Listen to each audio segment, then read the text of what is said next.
Here's a little story for you. As a student who was determined to have something worthwhile writing about for a college project, I touched upon the subject of what was known as Smile Dog. It was described to be some kind of chainmail with an unsettling image attached that would mysteriously kill anyone who gazed upon it. It was notoriously famous on the internet for its strange stories and myths. Everybody that spoke of it simply referred to it as a ridiculous rumor. That was until a local newspaper reported that a middle-aged woman had seen the picture and was struggling to come to terms with what she had seen. A woman named Mary. Hungry for anything that might give this project some edge, the following day I arranged an interview with Mary. Her house was unlike anything I'd ever seen. There was a certain atmosphere that didn't sit well with me, and I grew a little anxious. But regardless, I felt like I needed a story.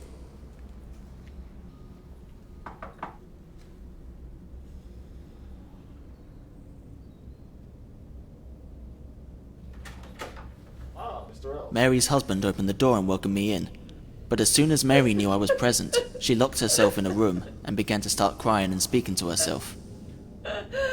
With her being so distressed, I couldn't get my interview, so I excused myself from their home, said goodbye to her husband, and made my way back to mine. Later that evening, I received an email from Mary. She spoke of how she had been haunted by this Smile Dog for 15 years, and the way she had acted earlier when I came to interview was no fault of mine, but of her own fear of whatever this is. She pleaded that I stopped investigating before it was too late. Just minutes after receiving Mary's email, I received another, in completely broken English, which read, "Hello, I found your email through a mailing list and your profile said you are interested in Smile Dog.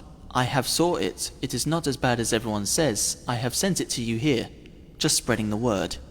Attached below was a picture, an unsettling one at that, of the apparent Smile Dog.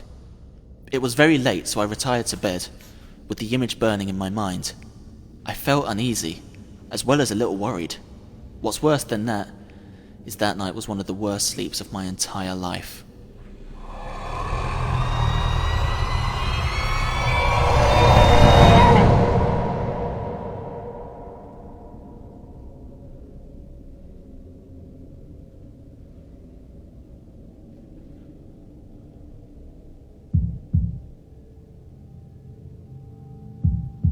The nightmare shot me awake, and the knocking on the back door sent chills down my spine.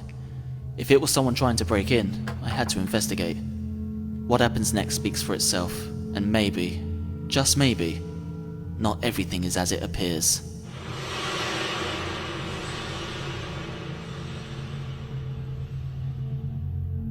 I'm just trying to spread the word.